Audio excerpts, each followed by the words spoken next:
My dad died nearly 2 years ago, and we just buried him today. He was a writer, though you've probably never heard of him. He was known in small circles, celebrated by the community where he lived, but his books will likely never grace the shelves of Barnes and Nobles. I say that like it's a fact, but that may not be the case anymore. Dad, much like one of those painters from the 1800s, became infinitely more famous in his death than he ever was in life. People who wouldn't return his calls, wouldn't even think of publishing his work, now come to see him from miles away. This probably seems strange, given that I just told you that he's dead, so let me start at the beginning. Dad died as he lived, at his keyboard. He's been writing the same book for as long as I can remember. It's a massive 7 or 8 volume series. In one of my earliest memories, I can remember toddling into his office and looking up at him as he smiled down at me, his fingers never leaving the keyboard as he plinked away. Dad wrote other things for magazines or freelance work, but the books were his magnum opus. He would tell anyone who would listen, usually interested friends of mine who were aspiring writers themselves, how the book would be the greatest work once it was done. He had envisioned 10 books in all, detailing the hero's journey of his main character as he attempted to find his father's murderer across several continents, meeting people and finding clues along the way. I've heard him talk about that book almost every day since I was old enough to understand what he was talking about, but I couldn't tell you much about them. He never let anybody read them. He was so protective of them. I don't know more than a dozen people who were aware of its existence at all. That being said, he was always in his study when he had time, tapping away at the keys and refining his manuscript for the day that it would be picked up by an editor. I was the one who found him, and it will haunt me for the rest of my life. I was getting ready for college, packing up my things, moving out, and I came to see if he would help me move some furniture onto the truck. He'd been in his office all day, and I kind of thought maybe he was mad at me. I know he didn't want me to leave. He was sad to see me go, but he had to understand that I had to go to college. I had a full-ride scholarship.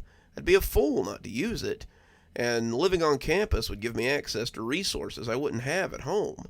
It seemed like the best choice to move out, and I couldn't believe he couldn't see that. So when I stuck my head in and asked him, I was surprised when he didn't turn around.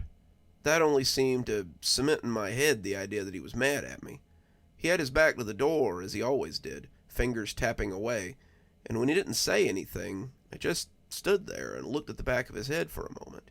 He had a bald spot forming, the hair receding away from the center, and I thought it was a little sad to watch my dad aging in such an obvious way. I asked him again, his fingers never slowing, but when he didn't say anything, I just went downstairs and managed to manhandle the desk into the U-Haul by myself. I decided I wouldn't bother him if he wanted to act like this. He would fold when it came time for me to leave, apologizing for acting like this, and we would have a hug before I drove off into the sunset. Around lunchtime, I looked at my now empty room and realized I was finished packing. Mom was at work at the post office, and I had planned to swing in and say bye on my way out of town. We had said our goodbyes that morning, with a lot of tears and hugging over breakfast, and Dad was the only one I still needed to say goodbye to. So I went upstairs again, saying I needed to leave and wondering if he'd give me a hug. His fingers just kept tapping away uninterrupted. "Come on, Dad," I said, stepping inside as he continued to ignore me. "I know you're bummed about this, but it's time for me to get out of here and make my own way. It's not like I'll never see you again. I'll be here for Thanksgiving. That's less than..." But when I put my hand on his shoulder, I noticed how cold it was. Dad had been up here for 3 days writing, and Mom said she didn't think he'd come to bed in all that time. That wasn't uncommon for Dad. He would hyperfixate on a project, or revisions for days at a time. His office was towards the back of the house on the second floor, so without foot traffic or noise, he could lose himself for days as he worked. He usually came down for food after everyone was asleep, but I couldn't remember hearing him stumble around lately. I turned him towards me, his hands moving comically in front of him as he swung away from the desk, and as he came away, he began to scream as if someone was stabbing him. I stumbled away, taking in his long face and sunken eyes, and found myself running from the room as I grabbed the phone out of my pocket. Mom said she'd be home immediately, and as I waited downstairs, I could still hear him screaming in his office. She came home in a rush, going up the stairs 2 at a time, and when the screaming finally stopped, I breathed a sigh of relief. When she came downstairs, she asked me to come to his office. I need to talk to you about something, and I think this should be a family decision.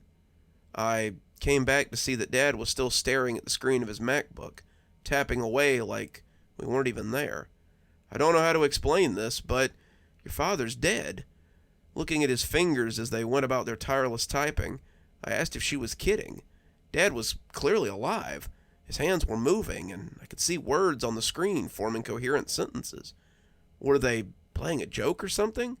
None of what she was saying made any sense. I checked his pulse. He has no pulse, no vitals. He's gone, sweetie.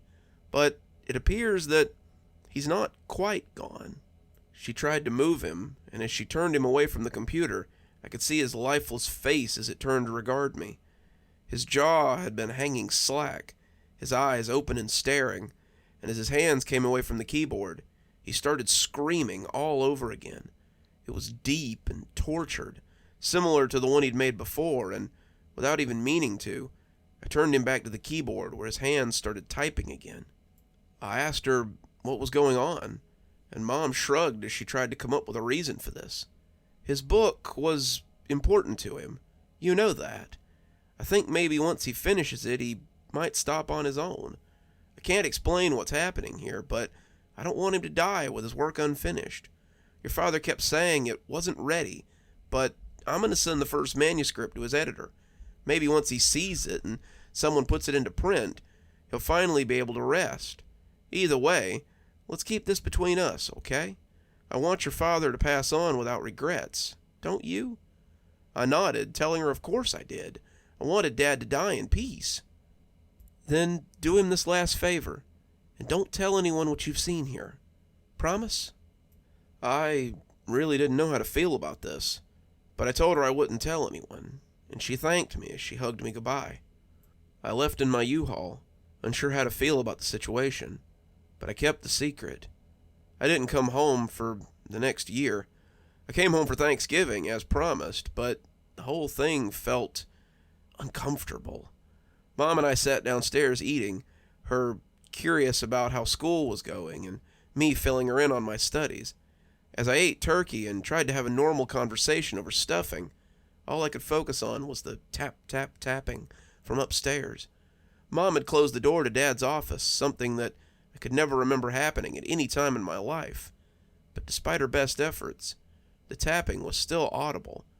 There was a smell from the room at the end of the hall, and I was worried about her living in a house with a decomposing body. She said he hadn't decomposed much, but I think she might have been trying to spare my feelings. Worse than the smell, though, was the tapping. It never stopped. It sounded too loud to be from whole fingers. Despite this, Mom was in pretty good spirits.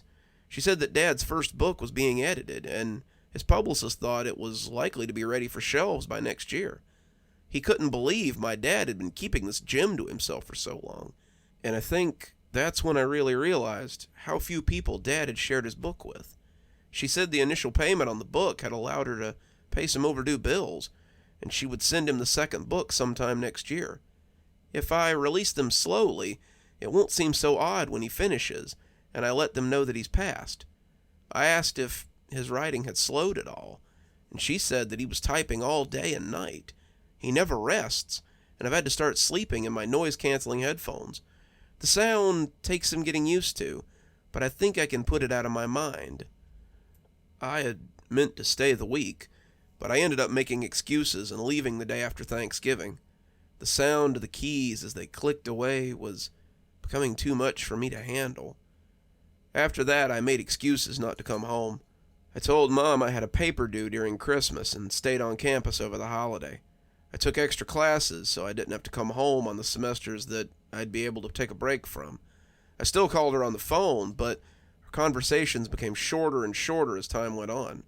The longer I was on the line with her, the more pervasive the clicking became, and it felt like I could hear it over the phone no matter where she was. Mom's mental state began to deteriorate as well.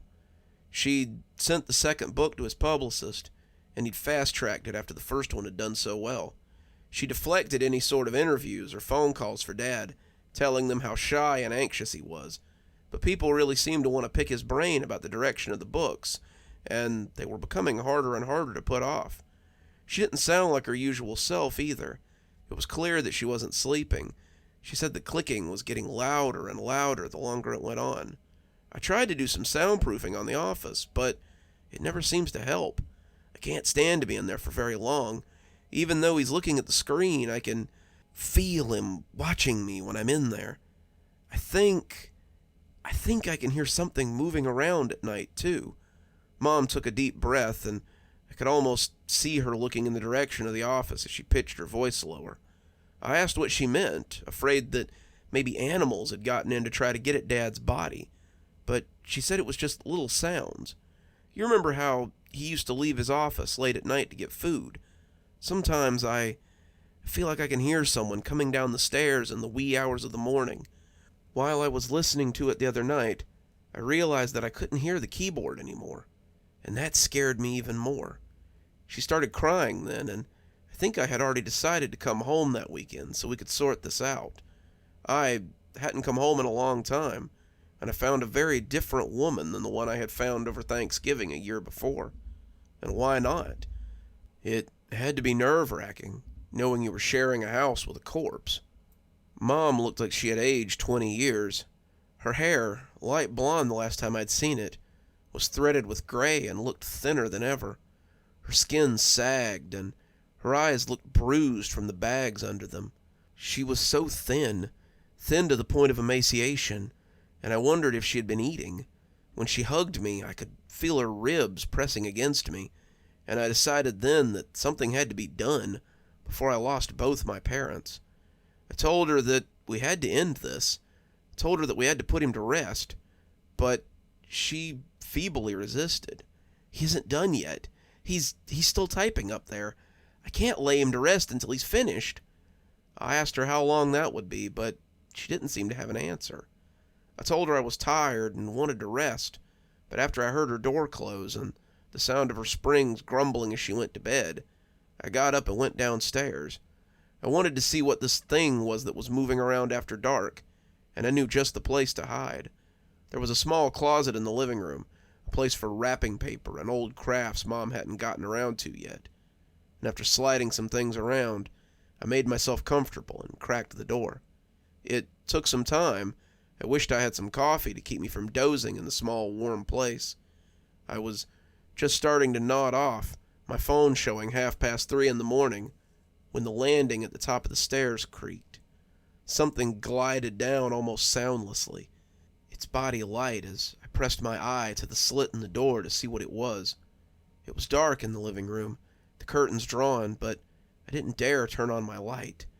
If it knew I was here, it might flee, and then I'd have nothing to report to Mom in the morning. Luckily for me, it jostled right past the closet door, and the creature was impossible to miss. It was thin, almost lacking dimensions, creaking as it ambled into the kitchen. I held my breath as it disappeared into the dim space, but the pale head was hard to miss. When it turned to look at the closet from the kitchen doorway, I feared I'd made a noise. When those empty eye sockets fixed on the door, I covered my mouth with my hands. When the creature creaked its way into the kitchen and disappeared from sight, I tripped out of the closet and made my way less than gracefully back up the stairs and into my old room. If it heard me, it didn't stop at the door to comment. Only then did I come to the same conclusion that my mother had, realizing what was missing from the silent house. The tapping had stopped. We called the police the next day, me threatening to call them myself if Mom didn't. I didn't know what that thing was I'd seen the night before in the kitchen, but I couldn't very well leave her alone with it. She just nodded and picked up the phone. I think she was ready to call them, honestly. She lived with Dad's corpse for 2 years, and even she had to agree it was time to end it. The paramedics weren't sure what to make of him, but he was definitely what I had seen the night before when it came into the kitchen. He had almost completely rotted, but his bones had moldering flesh still attached in places. His scalp had some hair clinging to it. The bald spot I had noticed was still visible, but we had taken his hands off the keyboard before they got there. When we had taken him from the computer, his scream was little more than a wheeze of protest. He had no vocal cords to scream with, but still, he protested. The police had questions, but I think Mom managed to convince them that it was all harmless. She said that when he died, she had just gone a little bit crazy. She couldn't cope with him being gone, so she just pretended he was in his office, typing away on his novel. I told them that that was what she had told me for months, and I think they believed me. Dad's remains were taken to the funeral home, and it goes without saying that his funeral was a closed casket affair. As we sat on the front row, though, I heard something that would haunt me until I went into the ground myself. Dad may not have been able to scream, but it seemed his work went on regardless. As I sat there with Mom, my mother sobbing as she heard the all-too-familiar sound, we both heard the low tapping of those bony fingers smacking against the lid of the coffin. I can only assume that they still press against the lid even now, my father's last story worn into the wood of his coffin.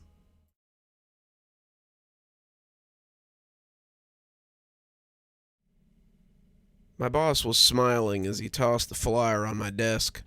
I could see Jasper and Marcus turning to smile at me as well as I picked up the notice and scowled at it. I've been at Farseer News for about 6 months now, but it's far from my first brush with journalism. I used to write for a news source in Washington. I won't name them. They probably don't want to be brought into all of this. And before that, I wrote for my college newspaper. That's where I received my degree in English and journalism. And that was back when my future seemed bright.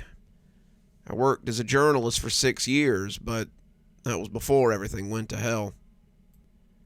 I won't go into details, but it was a story that everyone said I should have left alone. I wouldn't, though. I was young and still looking for my big break, and the story seemed perfect. It was, I guess, perfectly capable of ripping my career to shreds, that is. When it was all said and done, no one would touch me. Couldn't even get a job cleaning toilets in a building with news ties, and I'd thought it was over. Until the call came from Farseer. It's a paper in Gavin, one of the largest cities in the tri-state area, but it's as far from D.C. as it gets in terms of journalism. Out here I'd be covering cattle auctions and ladies' auxiliary bake sales and state fairs. I started to turn them down, but after some rumination and a lot of alcohol, I decided that it might be just the thing to fix my credibility. Maybe after a few years of writing about less sensational stories, I could go back to writing about, serious topics again. I could fix my image, maybe find a little public corruption to open the shades on, and get on with something more grand. I could work my way back into the industry and get my name back. Then I'd find somewhere away from politics and get back on my feet. I couldn't have known, however, that the head of my department was someone who liked to screw with people. My boss, Andrew, and his buddies, Jasper and Marcus, are as far from journalists as you can get. They all have degrees from the local community college in English or journalism, but the dynamic around the bullpen is more like the one you'd find in the office.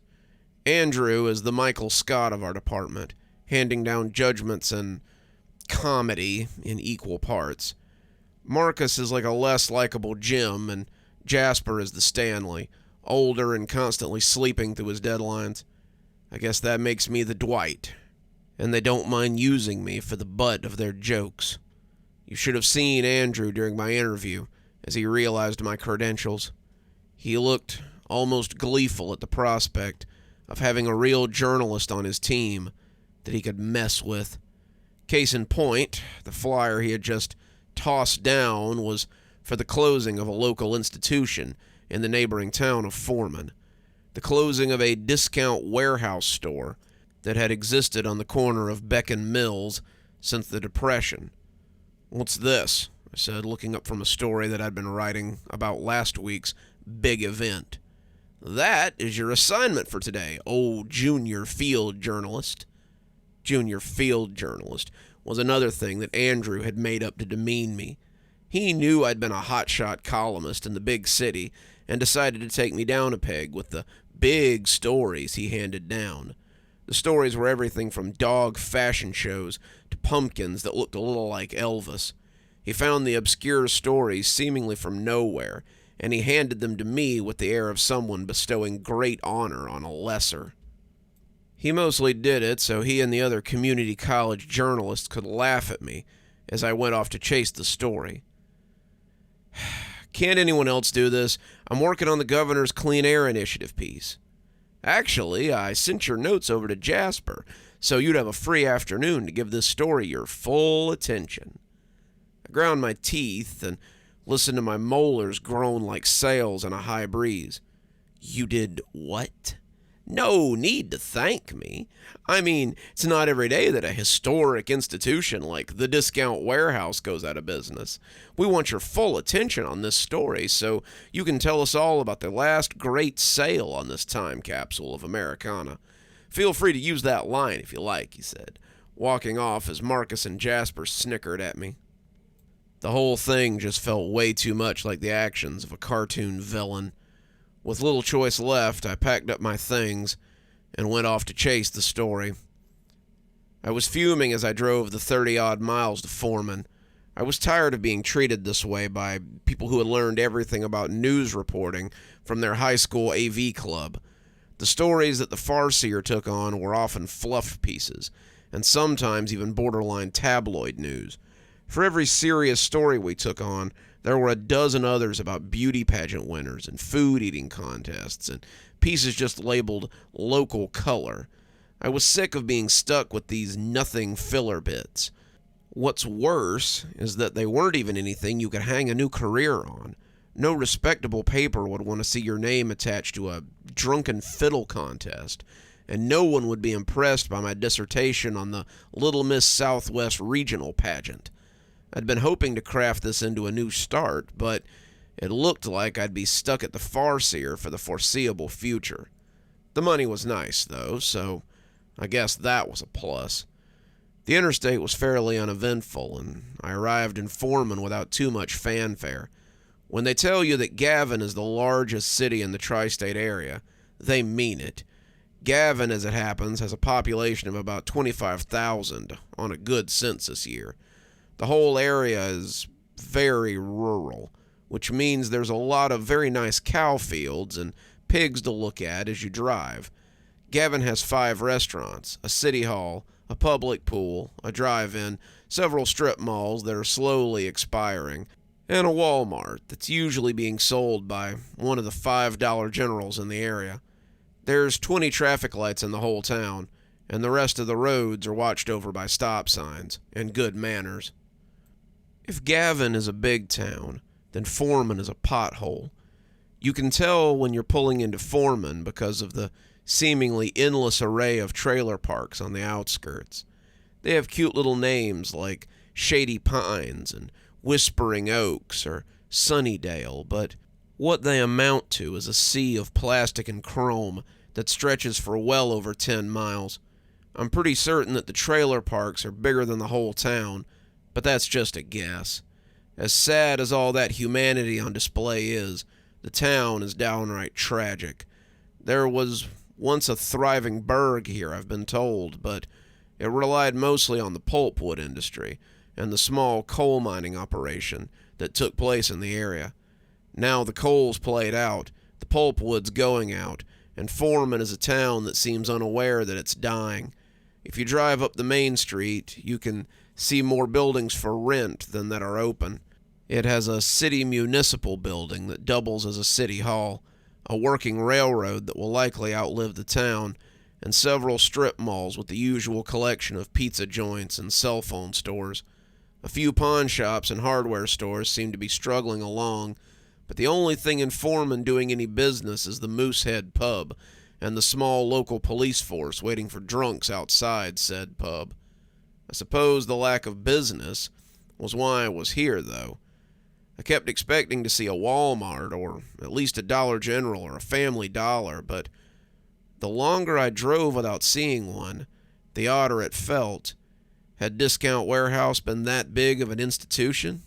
I suppose the little discount chains would pop up like mushrooms now that Thriftmeyer was forced to loosen his grip on the region. Discount Warehouse sat in a historical building that had once been a Thriftmeyer all-goods store.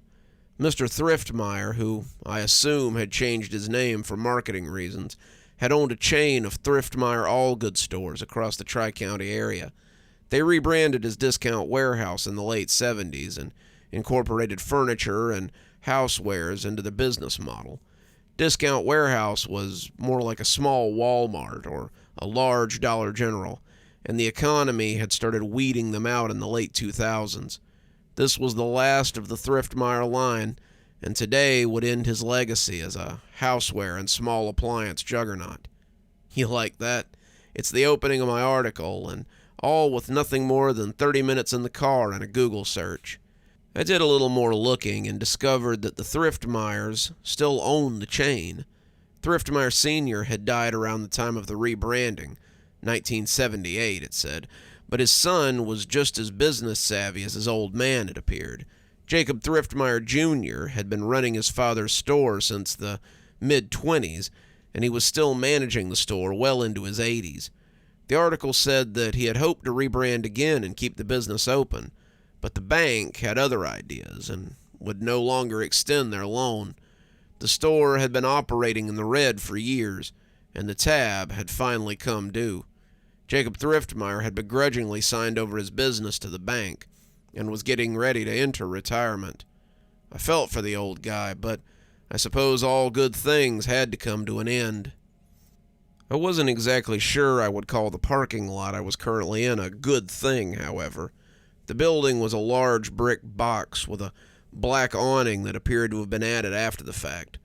The doors were not the fancy sliding ones that most stores had, but large glassed ones with handles that jutted out from the front. The concrete parking lot was old and rutted, the pavement in sad need of leveling and replaning. The people who had gathered here looked like cattle at an auction, and they all just sort of milled about aimlessly. There were some kids among them, pale youths holding their parents' hands, and it was here that I saw some emotion. Most of them were jittering around like kids will do, and all of them seemed to possess a certain air of excitement. As I got out of the car, notebook in hand, I went to join the collected humanity. I heard the snap of an elastic from overhead and looked up to see small flags that had been hung on a rope running from the awning to the light poles that dotted the parking lot. They were black and white, the wind pushing them aimlessly, and it made me think of a funeral. This whole event was a funeral, I supposed, and as I got close, a banner fell to block the awning, and the illusion was complete. It was black with white letters, and the sentiment seemed very fitting later on. "Everything must go," it proclaimed, and the sight of it gave me the willies. A small stage had been erected, and there was a cheery man in a cheap suit standing beside an old, stooped man in a much nicer suit. He had to be Jacob Thriftmeyer Jr., but the younger man was unknown to me. He was beaming out at the crowd, looking happy to be there, or anywhere on such a day as this. He glanced towards the sky as the wind snapped at the flags, and his smile seemed to wither a little. The clouds were becoming dark, and it looked like the weather might wash out the last great deal of the Discount Warehouse. Would everything still go in the rain? I supposed it would, and I was right. I wish I hadn't been. I'm proud to see so many of Foreman's finest out to say goodbye to the city's institution that's been here since the town was little more than a logging hub. Logging hub might have been a stretch, but I supposed this was the mayor of Foreman.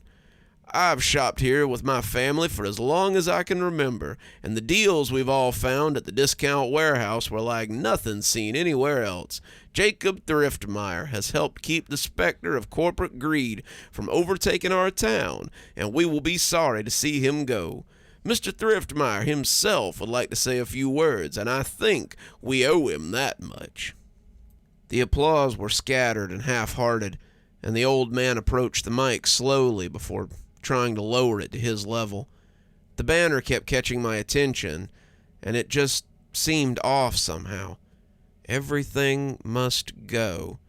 I'd never thought about that statement before, but it was a little foreboding if you looked at it in a certain light. The kind of light that hovered around here, for example. Everything must go. If everything went, then what would be left? Would Foreman remain? Would Gavin be safe?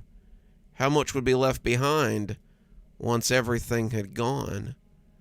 The reedy voice of Jacob Thriftmeyer Jr. brought me back to the stage. "Thank you, Mr. Mayor. My father opened up Thriftmore All Goods a year before the Great Depression sunk its claws into this country. I have strived to keep his legacy afloat, but it seems I have failed. I have failed this town. I failed all of you. And now we must pay the price."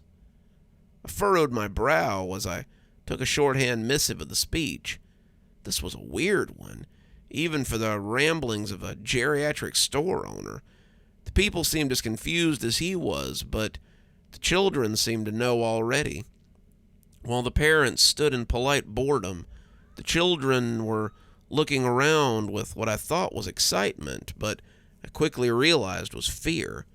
Their neck hair was up for some reason, and they all seemed on the edge of fleeing. It was like house pets just before a tornado hits. They sense the change in pressure, the change in the air, but they can do nothing but wait for it to hit and hope it doesn't simply squash them flat. That should have been a warning, but I ignored it yet again. I was here to get a story, and I meant to be done with it before the whole day was wasted. "This store held the town together, in hard times and good times. Many of you have bought your furniture here for your first place, the crib for your first baby, the groceries for your last meal. But today, it all comes to an end. Today is the final moments of Foreman. So, drink them in while you can." The mayor was looking at him oddly, some of those who had come to watch looking as if his words had broken through their daze. The children, however, stood straight as fence posts, just waiting for whatever was to come. They seemed to sense the portents, and I remember thinking that some of them might make it out, though I didn't know why the thought had occurred. Make it out of what? What would they need to escape? "I'm sorry to be the bearer of bad news, but this store has not existed on its own for all these years. When my father opened his doors in 1932, he was full of hope for the future. He just knew that this would bring his family stability, bring them wealth, and so it did. Even through the Great Depression, Dad made money hand over fist, and he was very generous with the community. Foreman thrived because of my father's money. But somewhere along the way, you all forgot that." The mayor's pasted-on smile was beginning to slip, but when he reached for the mic, Jacob Thriftmeyer gave him a stony look, and he backed away. Thriftmeyer was going to say his piece, and there was nothing anyone could do about it. "It's true, and you all know it's true. I kept the riffraff out. I kept the Dollar Generals and the Family Dollars and even the likes of Sam Walton's monstrosity out of this town. And how did you all repay me? You turned your noses up at the local businesses, at the businesses that had made this town great, and you drove to Gavin or Bryson or he spat onto the hot top, McAllister, to shop at Walmart and Target and Costco, as the town died around you. You put pennies over people, and now you reap what you have sown." He looked out across the crowd, looking furious with them as they looked down sheepishly. I was astonished. Did he blame them for the fall of his empire? "Don't bother looking contrite. I know what all of you think. I know you think that those vultures will be here to nibble my corpse once my store is closed. But you are wrong. You don't live as long as I have without picking up some tricks. And today, I give you all my last deal." He wetted his lips, preparing to speak the words that must be spoken. He turned to the doors, and when he thrust his hands toward them, they opened to reveal the horror they had been holding at bay. "Everything must go." As he said it, the doors came open and a thick black smoke came pouring out. It was almost like floating tar, the cloud impenetrable as it hovered out. The effect was galvanizing. The sleepy crowd began to murmur and then to back away. They were unsure what to make of this, but as they got closer, they began to scream and run from the encroaching smoke bank. Some of them, however, stood mesmerized by it. Some walked towards it, and those who disappeared into it were lost within that smoke. I saw most of this, however, from the inside of my car. The final declaration, the negation of the town itself, had moved me as it had moved the doors, and I was bringing my car to life before I realized I had moved at all. The car seemed sluggish to start, the engine making a sleepy grinding noise as it came to life, and before pulling away from the store, I looked back at the old man as he stood atop the podium. His hands were raised in exaltation, his eyes cast skyward, and as the cloud pressed against his back, I thought it might reject him for the briefest of moments. Then it gobbled him up, along with the stunned mayor, and I was leaving the lot on squealing tires. As I drove out of town, I saw the smoke rising behind me. It swallowed the town in a plume of thick gray death, but it seemed I was the only vehicle leaving town. The people I passed on the sidewalk, the ones coming out to look at the cloud, seemed to be mesmerized by all that smoke. They didn't run like the others had, the ones out in front of the store, and I was tempted to stop and shout at them. I wanted them to run, to escape the smoke, but most of them seemed to have accepted their fate. The farther I drove, the more I feared that the smoke would never stop and would simply engulf everything. Every mile I drove, the less I believed I would make it home. When I made it to my apartment, it hardly filled me with a sense of serenity.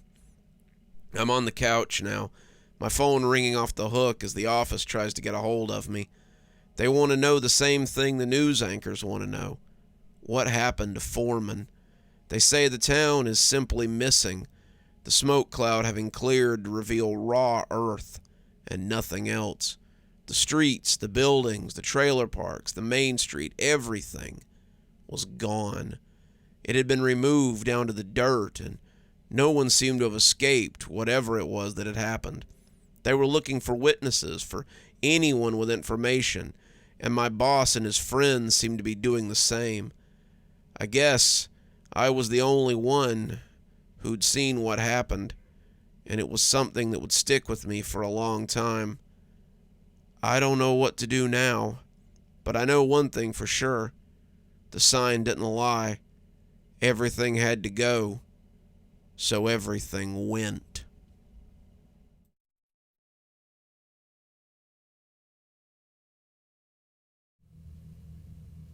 When my parents told me I was going to be sent to take care of my great-grandfather, I was very hesitant.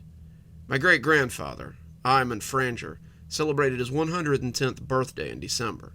Not that anyone had been invited to his party. Actually, there had been no party, because my great-grandfather was a shut-in.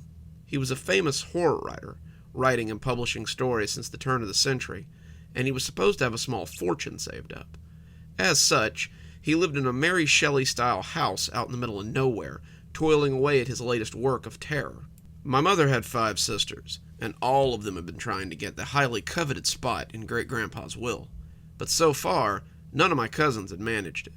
It wasn't like I wanted any of his money, but Mom was insistent. She had been after Great-Granddad's money, just like her sisters, since her early adulthood, and now it seemed that her time had finally come around. Since all my other cousins had struck out, this seemed to be her chance. She told me to go and spend the summer, and maybe some of the fall with him, and see how things worked out. Bring some of your writings with you. Maybe that'll get you in good with the old man. And that was how I came to be on my great-grandfather's porch in mid-May, preparing to stay until nearly Halloween. The house was an old 3-story that I knew was nearly a mansion from the few times I'd been there as a kid. There were 8 rooms, 5 bathrooms, a kitchen, a study, and of course my great-grandfather's office on the 3rd floor. Sometimes you could see him through the large bay window as he sat up there, hard at work at the old typewriter he favored.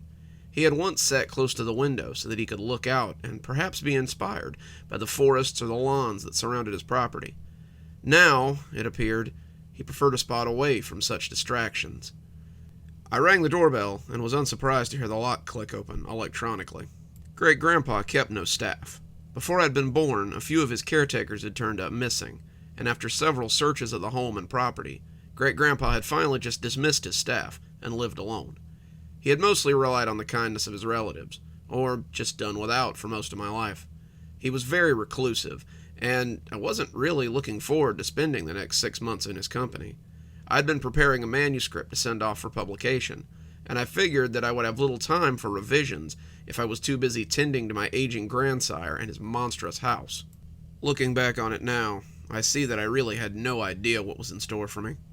The house had a musty look to it, like some old Gothic construction from one of Great-Grandfather's novels. I don't know if this was intentional, but it gave the place a very uncared-for look. I had to wonder what my cousin Leslie had actually done here when he stayed for 8 months last year. The floors were dusty, the drapes in the kitchen were growing a fine crop of mold from a leaky window, and the whole place just had a very dank smell about it. Given the house's age, this was no surprise. The house was well over 100 years old, and had been both my great-grandfather and my grandfather's ancestral home. Now, it was little more than a hulking relic that sat waiting for my great-grandfather to die so some construction company could turn it into a strip mall. A speaker crackled in the foyer, and the buzzing sound made me jump a foot. "Don't just stand around counting the silver. Come up to my study. I have orders for you." Even at 110, it sounded as though he hadn't lost the steel in his voice. So I climbed up the 3 flights of stairs, wondering how my great-grandfather made it up and down these stairs every day.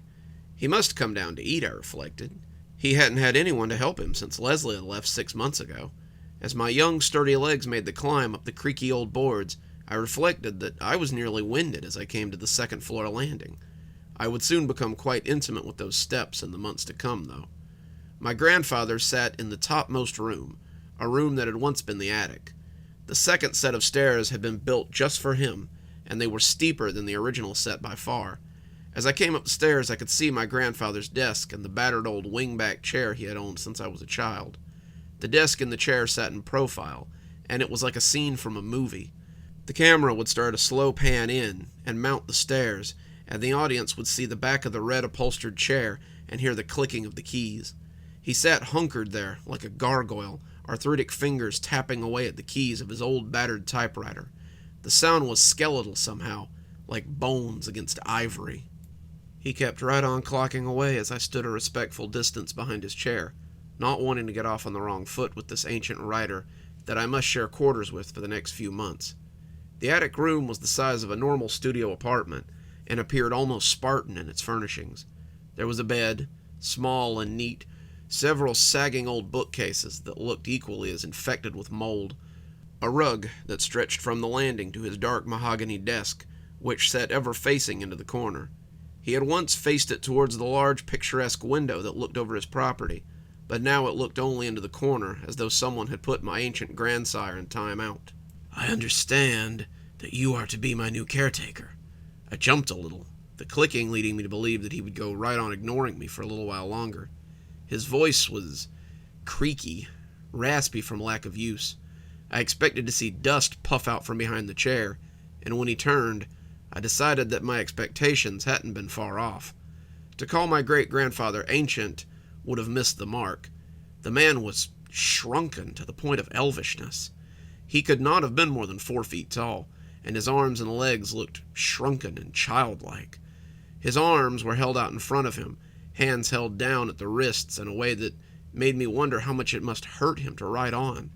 His legs hung an inch above the floor as he sat in that monstrous chair, and I remember thinking that he looked like a child sitting in his father's seat. The image was more grotesque than humorous, however. "You should know that I have high expectations for my helpers. I give no special treatment for family members. Your life here will be hard, but focus on the silver lining. You might just manage to acquire that oh-so-coveted spot in my will that my children and my children's children and now my children's children's children seem so incapable of garnering. Anything is possible, I suppose." And when he shrugged his shoulders, I imagined that I could hear them grind together. Listening to him talk was like watching a particularly talented bit of ventriloquism.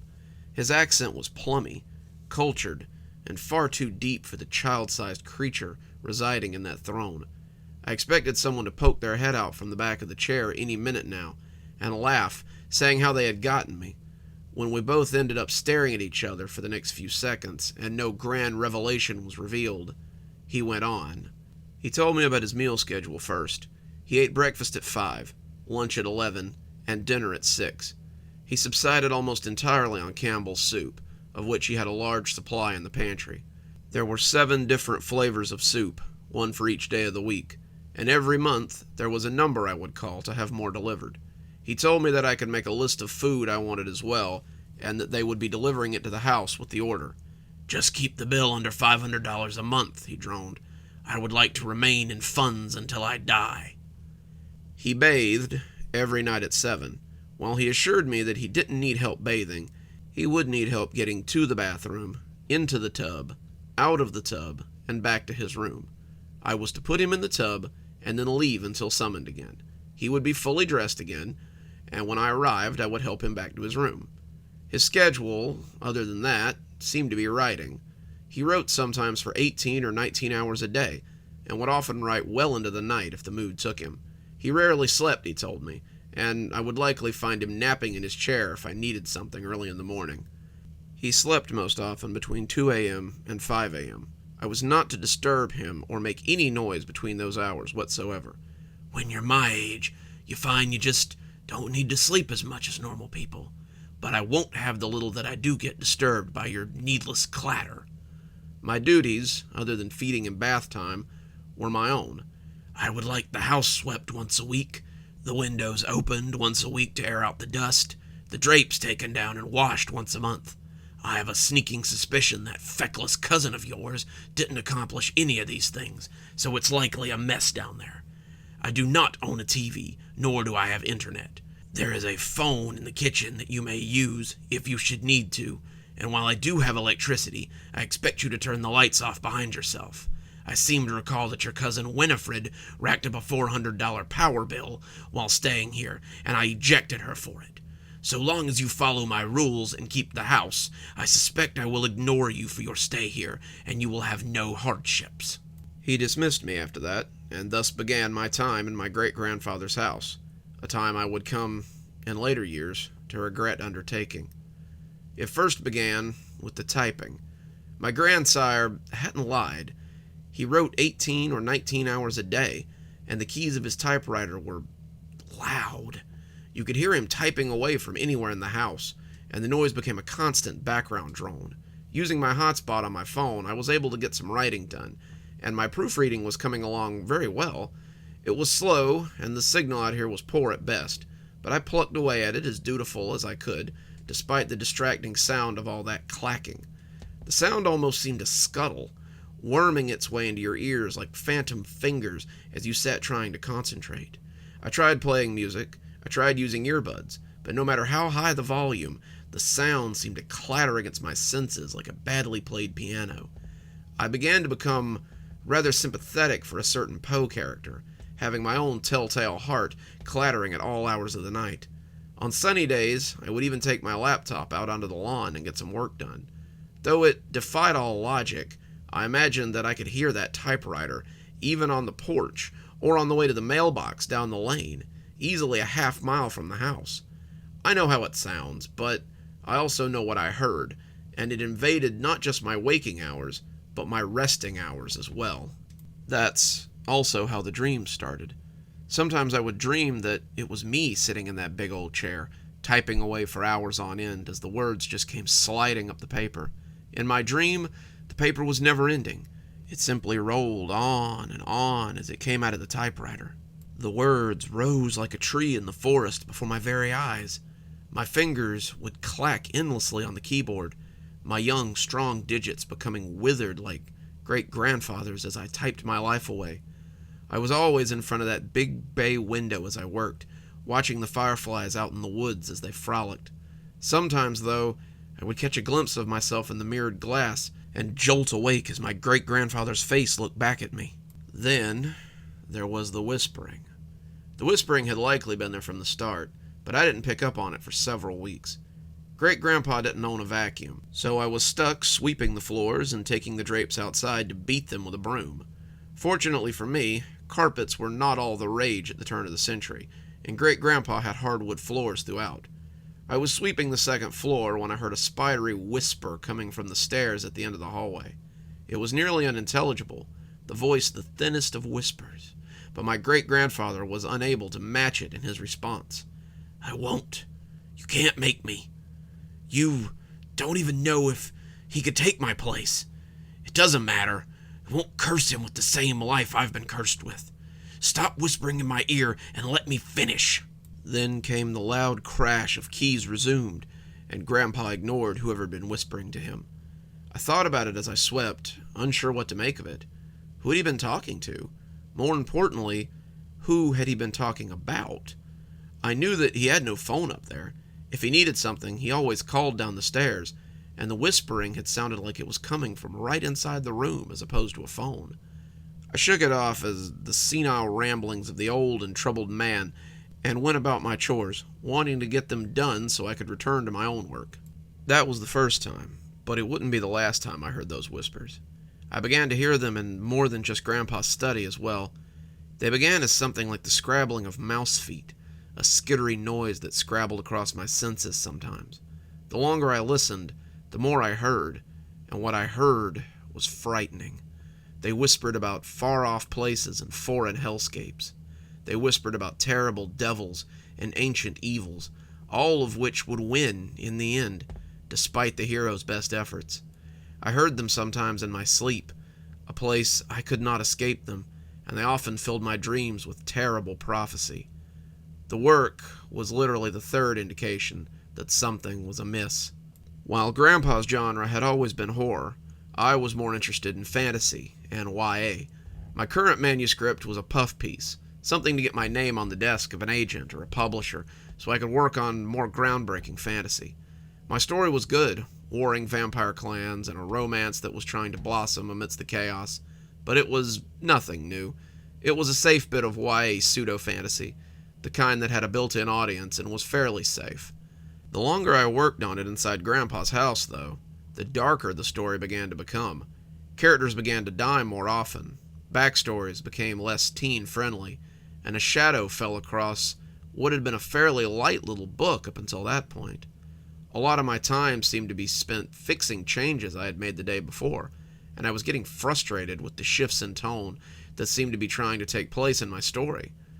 It was as though someone was also whispering in my ear, telling me to spill blood or inject horror where none was needed. I found my mind wanting to write things that I'd never been interested in before, and the feeling made me uneasy. Then, one morning, I woke up to find my great-grandfather reading some of my editions from the other side of the table. I had fallen asleep at the keys, and when I woke up, I saw his spindly arms scrolling down as he read. It was clear he didn't like using the computer. He made a face every time he had to touch the keyboard, as if putting his fingers on it was something unpleasant, and when he saw me noticing him, he turned the computer back towards me. Then, he did something I'd never seen him do in all the years I'd known him. He smiled. "You write well, boy.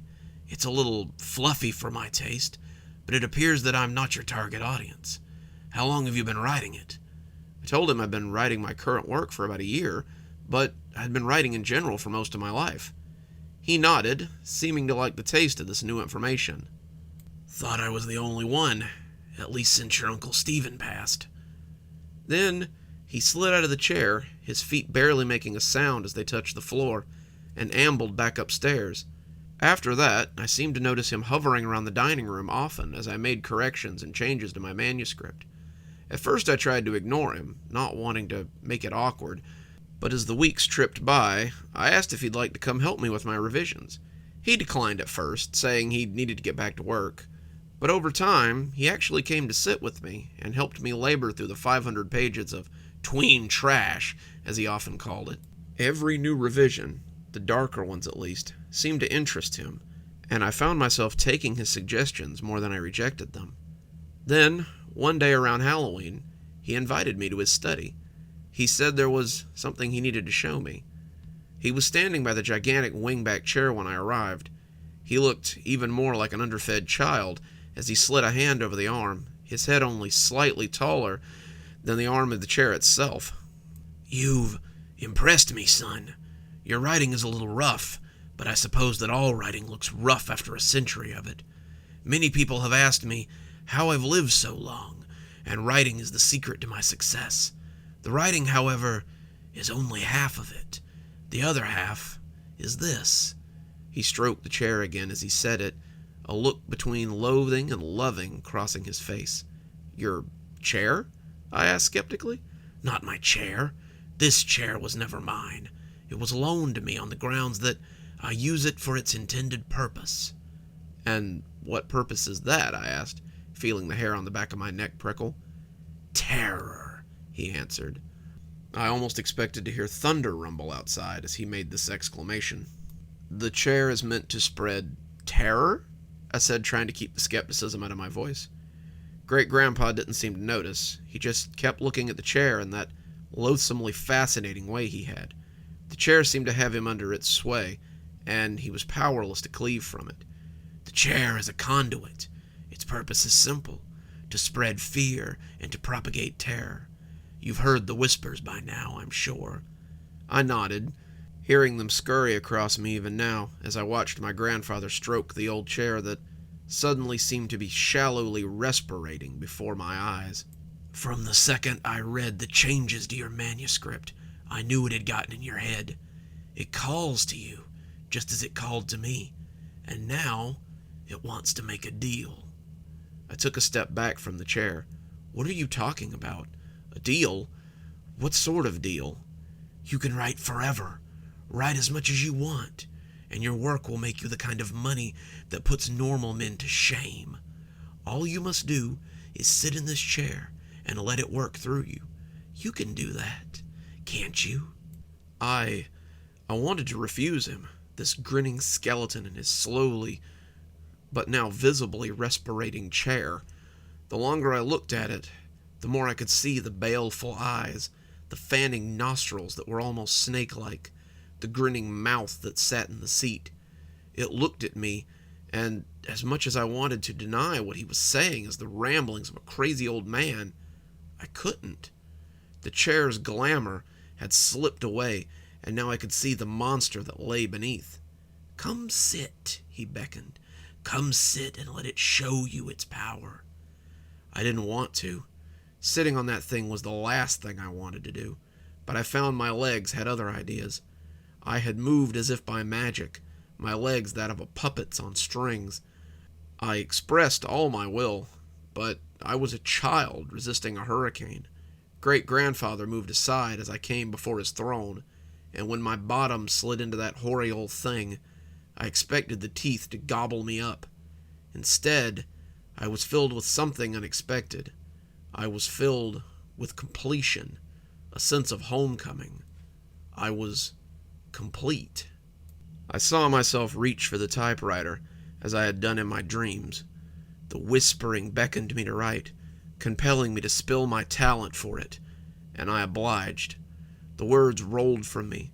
They weren't mine, not mine at all, but they oozed from my fingers like blood. My words became the click-clacking of the keys. My mind was a chalkboard fit only to be wiped and filled again and again. I was taken over, possessed, and the demon of inspiration capered through me. There was no endless paper now, but I saw the sheets filled and refilled again and again, made full only to be exchanged by another, and as I looked down at the ivory keys, I felt my sanity reassert itself as I saw the stains on that virgin ivory. They were dark, old blood, but they would surely be wetted again. I don't remember passing out, but I remember waking up. I was lying on the bed in my great-grandfather's study. He was sitting on the edge of it, looking even more childlike as his legs dangled. It occurred to me how infrequently I saw him away from his keyboard in all the months I'd been here, and he looked both forlorn and greatly relieved as he watched his withered feet swing. "You did quite well. The first 300 pages of a manuscript that will soon grace the New York Times bestseller list, I am certain. At least, my agent seems to think so. I never have much of a head for popular fiction." "What?" But I realized I didn't know what to ask. "It kicks like a mule, don't it, son? I remember the first time I experienced it, back in 36, or was it 26? Who can remember? I was edging towards middle age then, kids out of the house and off on their own, and your great-grandmother had just died of a sudden pneumonia. I was alone in this mausoleum, sure that I had maybe one book in me, but unsure of how to coax it out.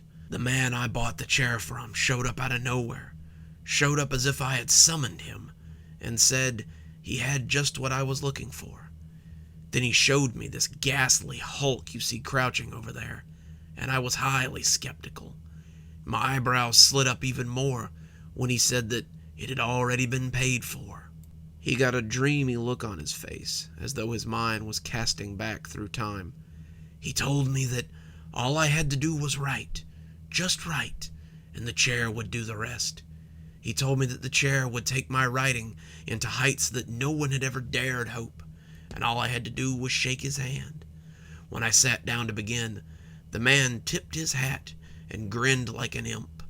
I never looked back.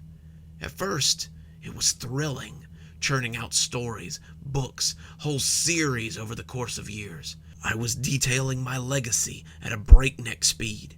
I was like a dragon, looking up to see decades pass by as I sat before my window." His dreamy look became melancholy then, his toes flapping bonelessly as his legs rose and fell like lunatic jackstraws. "This is my legacy, boy. This is the inheritance that all my children, and all my grandchildren, and all my great-grandchildren have struggled for. The money, the house, the land, none of it matters. My inheritance is that chair and that typewriter, and a legacy of stunning horror. It is a mantle, and if you chose not to take it up, I would understand. But, and I know from experience, if you don't take it up, you'll drive yourself crazy thinking about what could have been. You'll wonder if the success you have couldn't have been greater, if the joy you felt could not have been more, and if your years upon the earth could not have been better spent." He looked at me then with such naked hope that I realized what it would mean if I took this burden from him. He would die, but it seemed he was ready to die. His legacy would be mine. The paper would say that the talent ran in the family, and it would continue to run until I passed it on or fell to dust. In the end, I can't even say that I did what I did to save my great-grandfather from his continued suffering. In the end, I did it because he was right. If I didn't do it, I would always wonder what if. He extended his hand to me. "The papers are signed and sitting on my desk. The house, the land, it's all yours. Everything. And everything that comes with it," he emphasized. I'm proud to say that my hand didn't shake as I took his. On the third pump of his arm, My great-grandfather turned to dust, and I was left to sit and watch him scatter across the place he loved so much. Then I took my place in the mouth of that great beast and began to write. I would continue to do so for a very long time. It's been so long since I watched my grandsire dissolve before my eyes.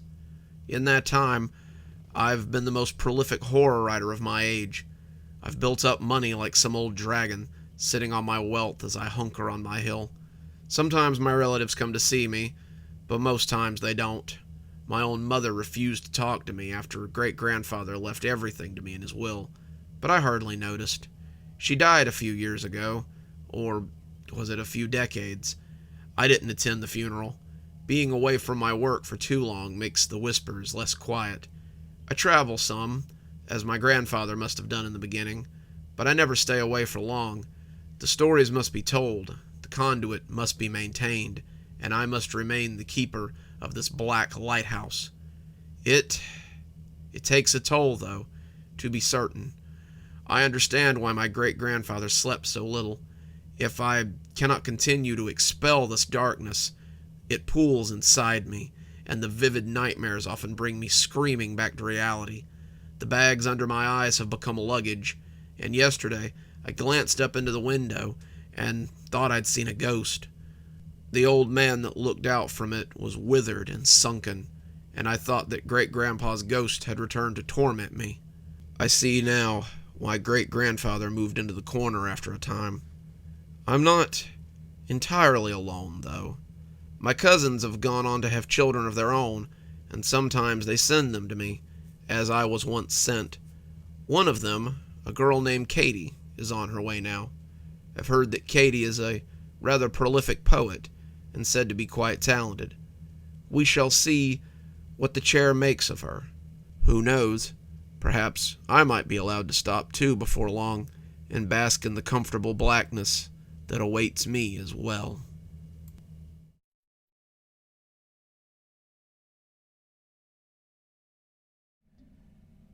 Excuse me, I'd like to return this book. Mark sighed. Not another one. I'm very sorry, ma'am, he said, turning around on his stool to find the short redhead already looking unhappy. But all sales are final. She was tapping a copy of Wind in the Willows on the desk, and Mark grimaced as he saw the cover bow a little. When Mark had opened up this used bookstore, his retirement, he liked to joke, he had expected simple days of reading, writing, and enjoying conversations with fellow bibliophiles. What actually ended up happening was a constant stream of book collectors, people looking for deals, and homeless people looking for somewhere to use the bathroom. He'd been here for less than a month, and everything seemed to be going wrong already. Case in point, this mysterious thing with the books. He opened Wind in the Willows and knew what he would find inside. The beautiful illustrations of Toad Hall were there, but the words were gone. Some of the words were there, he noticed, as he flipped through the pages, but the majority of them were gone. This was the 10th book like this he had received in as many days, and it was becoming a big problem. He couldn't sell the books with missing words, and he shook his head as he opened the register and took out the $5 the lady had spent on it. I'm so sorry, ma'am. I have no idea how this keeps happening with these books, but I mean to get to the bottom of this. The lady nodded, mollified. See that you do, young man. I had bought it for my grandson, and he was very disappointed to find it in such a state. Mark nodded, but quietly suspected that her grandson hadn't given much of a damn about the book. Most of the child customers didn't have the attention span for anything without pictures. Wind in the Willows was probably not on his radar, and the little goblin would have probably preferred the Captain Underpants books he had on the display rack near the graphic novels. Mark waited until she was gone and moved out into the shop proper so that he could look through some of the books. He didn't know how this was happening, but he wanted it to stop. Words suddenly missing from books was bad for someone who paid the bills off the backs of bibliophiles, and as he started pulling random books off the shelves, he was alarmed to see that the tales of adventure around Toad Hall were not the only casualty. After an hour, he found 3 Dean Koontz novels, a couple of John Grishams, and 3 Stephen Kings, one of them a hardback copy of Firestarter, and about 7 more from writers he wasn't as familiar with that were either missing words or missing whole chapters. It was infuriating, especially since he didn't understand how it was happening. He could understand if the books had been wrecked, but the books were often in perfect condition, except for the missing words. The copy of Firestarter could have gone for $25 to $45, and there wasn't a dog ear or a coffee stain to be found on it. Mark threw it across the store, pouting like a child as someone walked in and found him sitting in his little pile of ruined books. "Geez, Mark, have a little more respect for the written word." Mark cast his best unimpressed expression at Wayne before tossing a John Grisham at him, which he dodged. "I've got all the respect in the world for the written word. I just don't understand why it chooses to treat me like this." Wayne opened up the copy of Firestarter, the corner now dented in, and tutted as he looked over the pages. "That's really weird. How long's that been going on?" Mark slumped against the shelf, closing his eyes as he tried to fight off the headache that was building. "'Bout 2 weeks. Wayne stroked his chin, humming in a very convincing manner. Wayne was known in a lot of bookseller circles as a practicing wizard. That was the nicest thing that he was usually known as, and a lot of them called him a nut or a crazy. Wayne also had a pretty substantial following online, running a paranormal podcast and doing a lot with the local ghost hunting community, so he had money to burn. Wayne liked him. They had hit it off after a few encounters, and now Wayne came in almost every day. "Could be something supernatural," Wayne said, looking over the John Grisham that Mark had thrown at him. "Tell you what, let me ask around and see if anyone else has experienced anything like this." Mark shrugged. "Couldn't hurt, I guess. Shoot, there might be something to that. Maybe I've got an angry poltergeist that likes stealing words or something." Wayne shook his head, flipping the pages and looking at the words still on the page. "I doubt it. Ghosts usually don't affect things like this. I guess anything is possible, but I've never heard of a ghost stealing words from a book. I don't know. I'll ask around. Maybe it's something I can help you with." He took the copy of Firestarter with him, with Mark's blessing, and Mark started cleaning up as he moved the damaged books to a box behind the counter. His expectations were low, but he hoped that Wayne could help. He loved his bookstore, and he didn't want to close up shop due to something mysterious that was out of his control. Let it be poor bookkeeping, or lack of interest, or a fire, but not something he had completely no control over. Whether Mark succeeded or failed, he wanted it to be on his own efforts. Mark flipped the sign from open to close and locked the door as he prepared to go into his loft over the shop. It had been an all-right day. He had sold about $200 in books, thanks in part to Mrs. Shaw's summer reading list, but he'd found 4 more books with missing words. Nothing quite as financially devastating as the copy of Firestarter from earlier, but it was beginning to add up. The box of ruined books was now 20 in number, and Mark knew that there would be more. He turned off the lights on his little book kingdom and moved upstairs to start dinner. That was a problem for tomorrow, because now it was time to work on his real passion. Mark went up the stairs to his cozy little studio apartment, and after making something in the microwave, he sat down in front of his old typewriter to set to work on his novel. The novel was a sequel to his only bestseller, Ghosts of Lorelei. The book had been immensely popular about a decade ago, even getting a single season on NBC before being canceled, and a lot of reasons that the bookstore could operate in the red for as long as it had was thanks to the book sales from Ghost of Lorelei. His editor had been on him about writing a sequel for years, and after 10 years of middling crime novels and lukewarm police procedurals, Mark had decided to give it a go. Ghosts of Lorelei had been about Detective Jack Stryker as he hunted for a missing schoolgirl named Lorelei Hester. Lorelei's ghosts were the rumors, the friends, and the trail that grew colder by the day. Stryker found the girl, but it turned out that she hadn't been abducted, as her parents believed. Lorelei had overdosed on something on the roof of an abandoned building, but Stryker had to exorcise her ghosts, the masks that she had showed to others. When he finally discovered the real Lorelei, it was too late to save her, and Stryker was left with the bitter taste of failure and the corpse of a girl looking for escape. It had been a great story, and people had loved Stryker, the grizzled old detective who was sure that he had seen it all. His editor wanted a sequel, maybe a series about Jack Stryker, but Mark had never quite liked crawling into the skin of the old man. That's what he called it when he wrote, crawling into the skin and playing pretend for a while. Jack Stryker's skin, however, was leathery and not altogether comfortable. That's why it had taken him so long to get back to him, and why it had taken him so long to start the fiery effigy. He was clacking away, liking the feel of the keys beneath his fingers as he worked. Most people had upgraded to a computer or something by now, but Mark liked the way that writing on a typewriter made him feel. Something about hearing the click-clack of the keys, seeing the paper fill with words, and then running a fresh sheet in when you were done made his writing feel like an accomplishment rather than a chore. His editor wasn't such a big fan, not really liking the manila envelopes that he got with pages in need of editing, but Mark told him that was tough shit. If he wanted the story, then he could take it Mark's way, or not at all. Mark was enjoying his trip back to Chicago in the early 60s, Jack Stryker chasing a serial killer who seemed to have an axe to grind with Stryker himself. All the victims so far had been people he had helped, clients or friends or old colleagues from his time on the force, and all of them had been burned to death. Captain Reinhold seemed to think that Stryker might be in on this, a suspect if not the killer, and Stryker found himself at odds with the police as he tried to track down the sicko. The killer was 3 victims deep now, but Stryker was hot on his tail.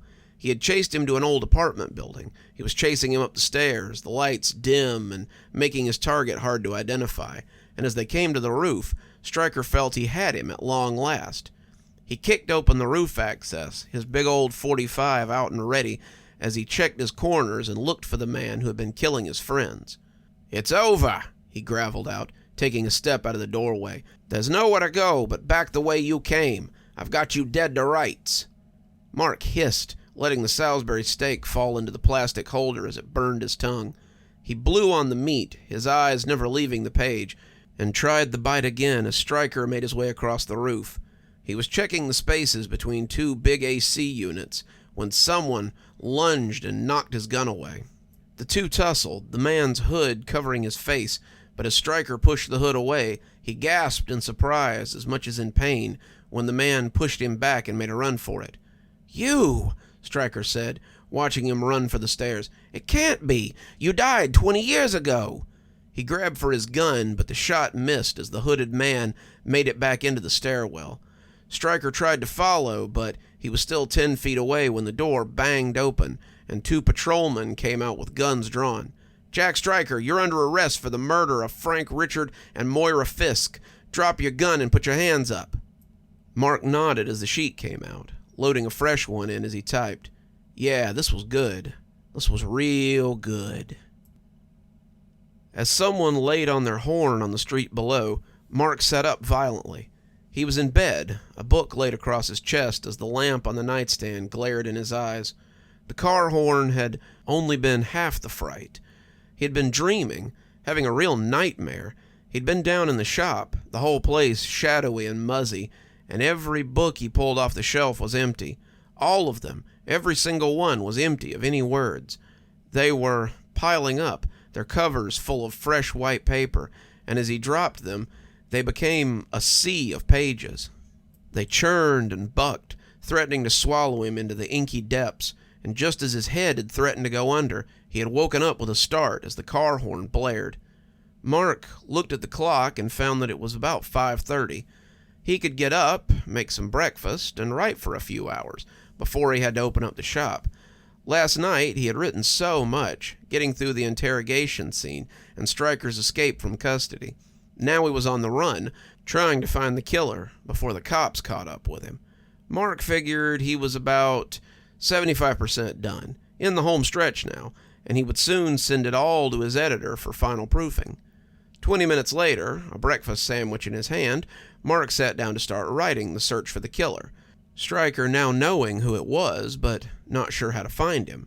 He had a fresh piece of paper in the typewriter, glancing down at the manuscript before freezing in pure dread.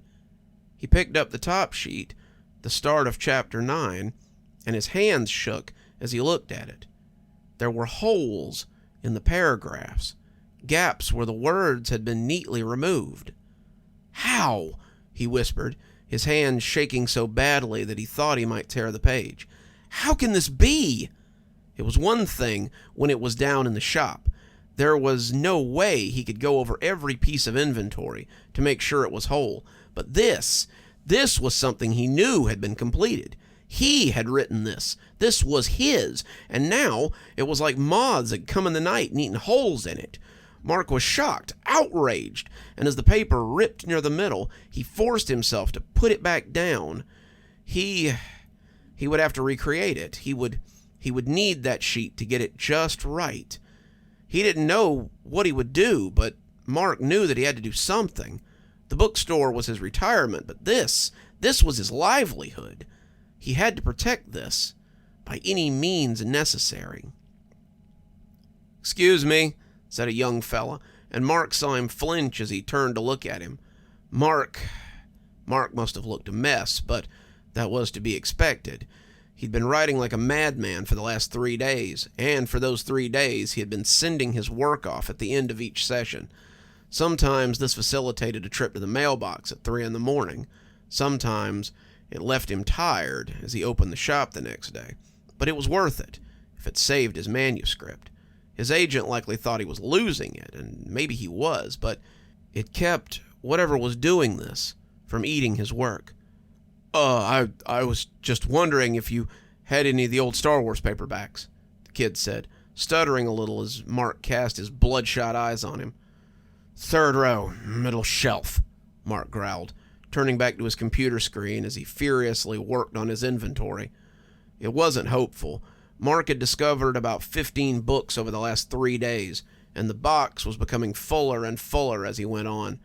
He had lost about $500 of stock so far, and he knew that there was more to be found. The kid came up with a few books, one of them going into the box as Mark discovered that it had been ruined too. The guy wanted to buy it anyway, and Mark lifted an eyebrow as he handed it to him. The guy was leafing through it, looking at the holes in the paragraphs and shaking his head. "That's wild. How did you do it? I've never—" But he stopped as he glanced at Mark's face. Mark had been holding out his receipt, but it had gotten crushed in his shaking fingers as he glared at the kid. "You think I did this? You think I would do this to my books? Who the hell are you? Get out! Get out now!" Mark was unaware that he was shouting, but he couldn't stop himself. The guy might as well be accusing him of murder, and when he ran out of the store with his books, he nearly bowled over Wayne as he ran out. "Huh," Wayne said as he watched the guy take off. "You having a fire sale or something? Deals must be good. That guy practically sprinted off." Mark shook his head, pointing at the box of books. "Where have you been? I thought you were going to get me some answers. I'm losing books by the day here." Wayne put his hands up. "Easy, hoss. Apparently what you've got is pretty rare. It isn't something that a lot of people know about, and I had to look pretty far to get you answers." He took a little book out of his pocket and opened it to a marked page before laying it on the counter. Inside were a pair of mischievous-looking foxes, words hanging from their mouths, and they appeared to be eating them. The words ruin or rune were written above them, and Mark thought the name was pretty fitting. Even so, he looked at the page skeptically. Are you telling me that foxes are stealing my words?" "No, not foxes. Runes, or ruins. Translation wasn't very clear, but it's definitely something like that. They're from Germanic folklore, little creatures who eat written words. They also collect secrets and will ruin archives and libraries. They used to be favored by wizards who used them to steal their enemies' secrets, but now the ones that are left usually just make trouble for writers and bookstore owners." "Seems like something I should have heard about," Mark grumbled. Wayne winked at him. "Hard to, when the little buggers eat most of the accounts of them." "Okay," Mark said, still not believing any of it. "So, how do we get rid of them?" "We trap them. We catch them in a journal, or something that contains secrets that they can't resist. Then we trap them inside with magic. Once they're trapped, they'll eventually wither away when they run out of words to eat, or someone comes along and breaks the magic on the book and they go free. By the time either of those things happen, they'll have gotten rid of the book anyway. Most people throw it away or bury it in a hole, but some people put it in a lockbox just to be sure. Mark sighed, not sure he believed a word of this, but willing to try anything if it would stop this from happening. Okay, what would it take to do this? Give me a couple of days to get the proper stuff together, and I'll conduct the ritual for you. The materials are pretty cheap. I'll come by tomorrow night after closing, and we'll get this done. Sound good? Sure, Mark said, letting Wayne get back to whatever occupied his day. Mark didn't think anything would come of it, but whatever could be done. If nothing else, maybe it would help him figure out what exactly was going on. Either way, it would break up his usual routine, and Mark felt that if he spent another day watching his profits slip down the toilet, he'd go crazy. His phone rang then, and when he answered, it was with the usual, "Second Chance Books, Mark speaking." His agent cleared his throat and asked if he was feeling okay. "Terry," Mark said, feeling a little better as his agent's voice rolled over him. "A little stressed about the new shop, but I've been converting it into work on the book. Why, is there something wrong with the new pages?" "Yeah," Terry said, sounding less than amused. "You sent me 3 envelopes in the last 3 days, and they've been getting weirder and weirder." Mark furrowed his brow. "How so? I thought the story was progressing well." "Well, the second envelope looked like someone took whiteout to it, and it's like playing Mad Libs to figure the story out. This last one is just blank sheets with random words on them. I know I said I wanted to see results on this book, Marky, but if you're having a mental breakdown, then maybe take a day or two to collect yourself, all right?" Mark felt the phone shake in his hand, his voice barely holding up as he told Terry that he would get some rest and feel better. Terry said that sounded great and wished him well before hanging up on him. Mark let his cell phone fall beneath the desk, putting his head in his hands as he wept. He had been careful, so careful, he had sent it away to stop this kind of thing from happening, but it was all in vain. They had gotten his manuscripts anyway. They had eaten it up, and they would do it again. Mark found himself thinking of the ruins or runes as something real now, and as he wept, he wondered what he was going to do. If this ritual or whatever didn't work, just what the hell was he going to do? When Wayne arrived the next night, he found the store closed. He knocked, and when Mark answered the door, Wayne could tell he was drunk. "Geez, Mark, you had it a little early, aren't you?" Mark shrugged, but he didn't deny it. In reality, he had spent the night before drunk and had simply carried over into the next day. He had been beside himself as he tried to figure out what to do, and the whiskey had been an easy outlet. Mark had never been a big drinker, but he found it soothing to fall into a comfortable numbness. He had come out of it just in time to remember that Wayne was coming over around 7, and he had stumbled downstairs just in time to hear him knock. He let him in, and Wayne produced a Mead notebook from his coat. "I collected some secrets from my counterparts. Some of them are pretty juicy, too. If this doesn't draw them in, then nothing will." He passed the notebook to Mark, telling him not to open it as he sketched some symbols on the bar. Mark watched the lines bulge and swirl as his head reeled a little.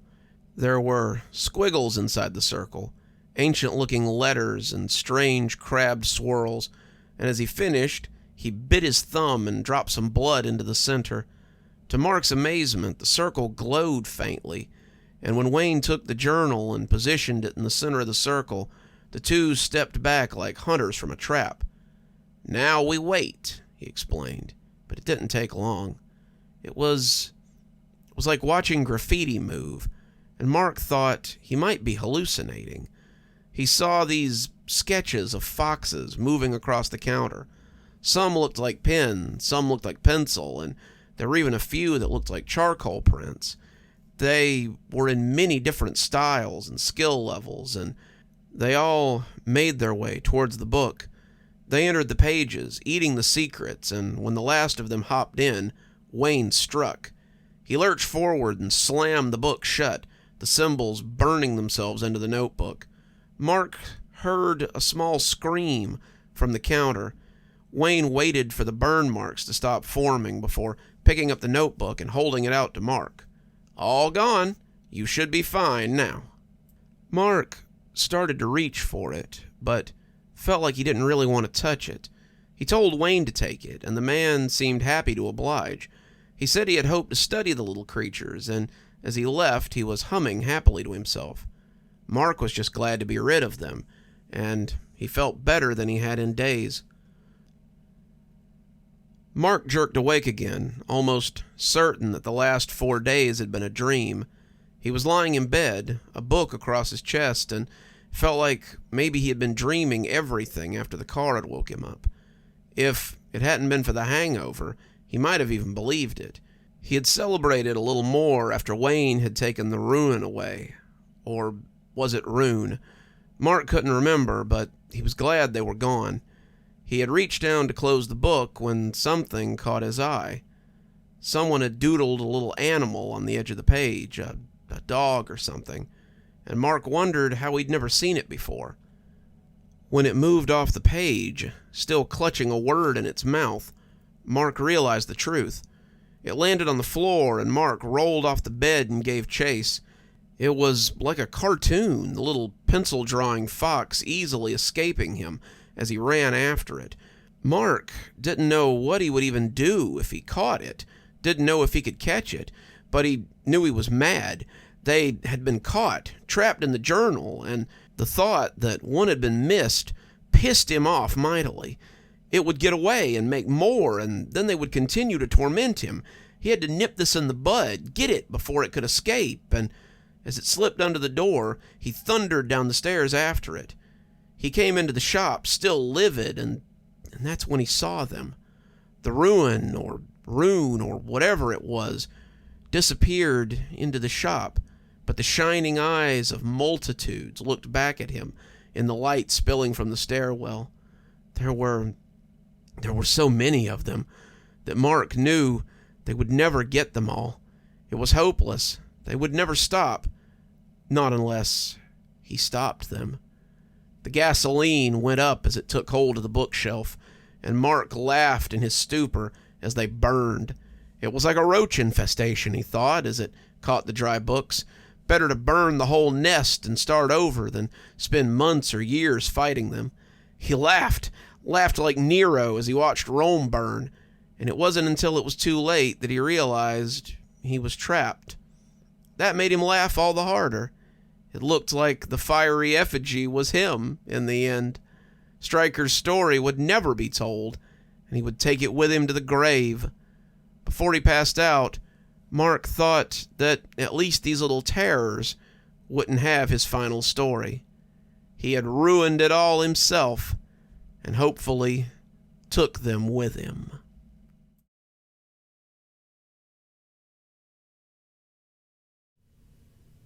I met my husband when we were in college together. I was working on my bachelor's degree, helping out in the library for some needed extra cash, when I first laid eyes on him. He was not the usual sort of man I fancied, more bookish than muscly. I found him charming in his own way, and we struck up a friendship. He told me he was a writer, that he was working on a book of short stories to submit to a publishing house. I offered to read them, and from that moment on, I became his biggest fan. His stories were so visceral.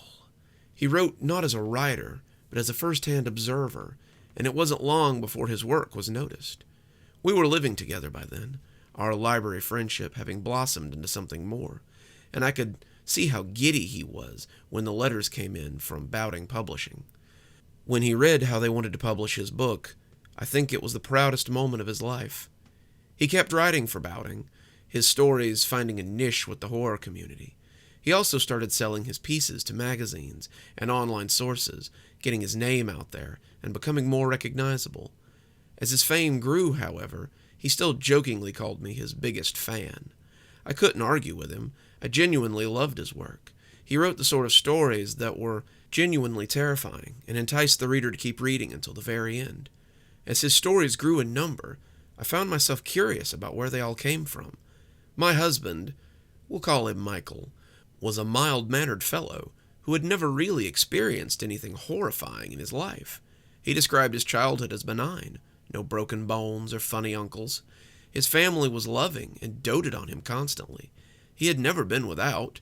He had never really suffered, and I found myself very curious about where all these nightmares came from in such a beautiful mind. Then, over drinks one night, he told me. He didn't like to talk about, where he got the stories from, not when he was sober. He always said that discussing the creative process was boring, or that his story's technical aspects would bore me to tears. I wasn't fooled, though. Beneath his jokes was something colder, something fearful. So one night I pressed him. He still didn't really want to talk about it, but I persisted. Finally, after a lot of coaxing and some strong whiskey, he all but blurted his answer to me. I wish now that I hadn't asked. "It's the door," he said, and at that moment he seemed almost afraid of his own words. The door? I was confused by the queerness of his answer. What do you dream about?" He asked the question so suddenly I was taken by surprise. "Oh, I don't know. Normal things, I guess. What I did the day before, movies I've watched, weird things my mind cooks up. I've only ever had the same dream my entire life. It's always the same. It never changes. It's where I get all my ideas." I leaned forward, intrigued by what he was telling me. He seemed emboldened by my attention. "The door lies in space. At least I believe it must be space. It floats in a great void, and every night I visit it. I float through this void naked, an umbilicus connecting me to whatever lies beyond. Every night I approach the door, and every night it whispers to me through the keyhole. Do you remember the little journal on my bedside?" I nodded, begging him to go on with my eyes. "I've trained myself to write the things I hear while sleeping. Sometimes I see pictures or faces when I look through the keyhole. Sometimes I hear terrible words spoken by creatures I imagine to be beyond my description.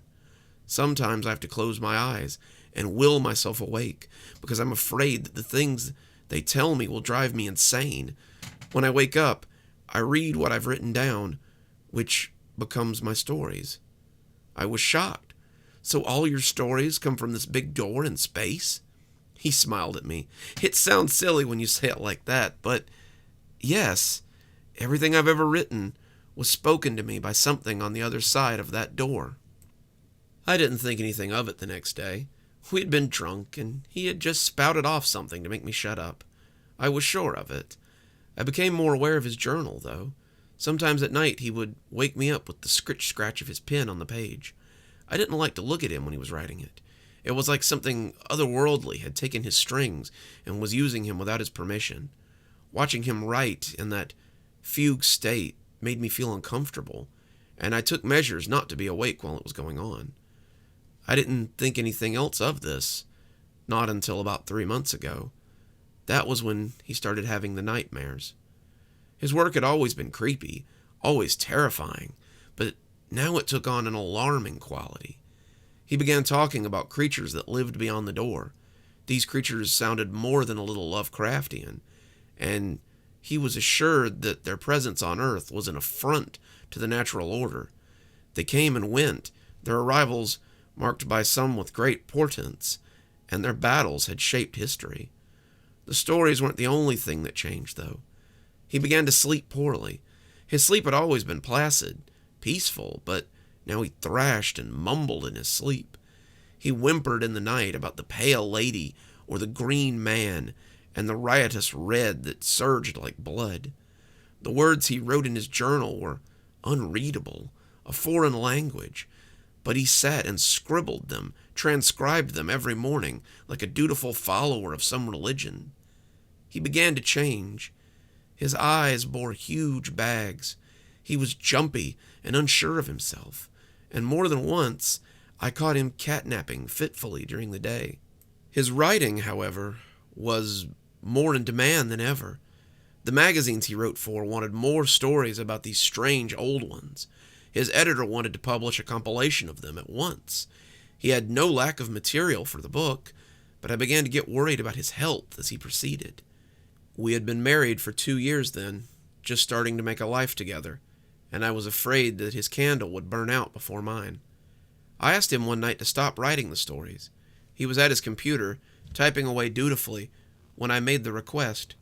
He turned his head to look at me, haunted eyes boring into mine, and laughed for the first time in weeks. It wasn't his laugh, though. The laughter was jagged and full of despair, humor shared only by the damned. He laughed like a madman. I can't. If I stop writing, they won't like it. Who? I asked in confusion. The ones behind the door. They've marked me as their chronicler. I can't stop until the job is done. These things are killing you. Can't you see that, Michael? He slumped over his keyboard, resting his head against it, making a line of letters as he did so. Don't you think I would if I could? If I could stop, I would give so much to stop. The things they tell me, no one should have to know these things. It's fruit from the poison tree, and I wish I did not have the knowledge that they've given me. Then stop, I said suddenly. Just stop writing. Tell them you refuse to write their story. He looked horrified. Refuse them? I've never refused a story before. What if it stops the door from working? I turned him in his chair and pulled him to me. The door is in your mind, love. The way it manifests is nothing more than your own mind working through your stories. The monsters are of your own making. You control them. They don't control you. At that moment, he looked relieved. He hugged me back and seemed on the verge of tears. I don't think he had ever thought of those nightly excursions as anything but in a literal sense. He had never imagined that these things could be of his own creation, and the knowledge had made him feel free. I'll tell them tonight, then, he said with a smile on his face. I'll tell them that I don't want to write about them anymore. I'll tell Fred that I don't want to continue these stories in the morning. He won't like it, but he'll understand. He went to bed then, and I figured that would be the end of the nightmares. I was wrong. He woke me in the middle of the night, screaming. The back of his hand hit me in the face, and I rolled awake to the sound of him screaming. He was thrashing around, clutching his stomach and kicking his legs frantically. I tried to wake him. I know everything says not to do that, but I wanted him to wake up. I slapped his face. I threw water on him. I screamed his name, but nothing worked. Someone banged on the door, but I ignored them. I tried in every way I could to help my husband. Finally, he helped himself. We were in the ER. The knocking person had called the paramedics, and they had burst in. They thought someone was being murdered, but they loaded him up and took him straight to the hospital when they saw what was going on. He lay in an ER bed, screaming and kicking until they finally restrained him. He went right on thrashing and yelling until nearly 4 a.m. Then he gasped loudly, like a diver coming up from a deep depth, and seemed to come awake. They cut my umbilicus, he said in a tone of the most profound sorrow. They moved him upstairs later that day. The doctor who talked to him was afraid that he might hurt himself, and I was a little worried too. For the next 2 days, he sat strapped to a hospital bed, fighting sleep. He couldn't sleep, he told me, because he would have no way back without his umbilicus. I would be lost forever, and my consciousness would float forever in that void. He told me how he had told the thing behind the door that he would no longer write its story. I had assured him that it was all in his head, that it was a product of his imagination. When it had burst through the door and screamed, he knew it was all too real. He had run then, fled across the void, but the creature had wings and it had chased him. It defies description. Its legs were equine, its head like living rock. Its body was made of stars. I don't know, dear. Its mouth was full of fiery teeth, and when it lunged at me, I could do nothing but flee. As he had run, the thing had slashed at him. The clawed hand had torn at his umbilicus. Michael said a pain like a rending scythe had torn through his belly, and as he writhed, he could see the fiery teeth sever the root from him. He had caught the end then, using the last of his strength to grab the trailing end, and pulled himself out of the dark place, a little at a time. He was afraid after that, afraid to go back, afraid of what might be waiting there for him. He fought sleep for the next 3 days. He would nod and awaken, but it seemed harder for him to come back every time. He begged his doctor for caffeine pills, for coffee, for anything to keep him awake, but the doctors thought sleep would be the best drug for him. They fiddled with the idea of sedating him, but I forbade it. When they threatened to get the police involved, thinking I was somehow responsible for this, I threatened to call a lawyer. Finally, we reached a shaky standoff. It was moot after day 3. I lost the fight first, drifting off as I sat by his bedside. When I awoke, he was gone.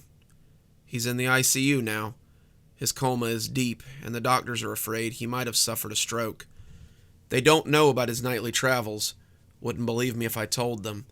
But I know what's been happening to him. He's adrift in the void now, maybe already dead at the hands of this elder thing, and there's nothing I can do to get him back. But maybe there is something you all can do. My husband could not be the only one traveling to this place. Some of you must have heard the whispers through the door as well. If you see this door, and if you find my husband, please bring him back. I don't know how you would, but please try. And if the creatures on the other side of the door talk to you about things from the other side, please do yourself a favor and listen to them. Don't ever stop listening to them. I wish I had never told him to stop listening. The price you pay for ignoring them might be your life. The price might even be steeper than that.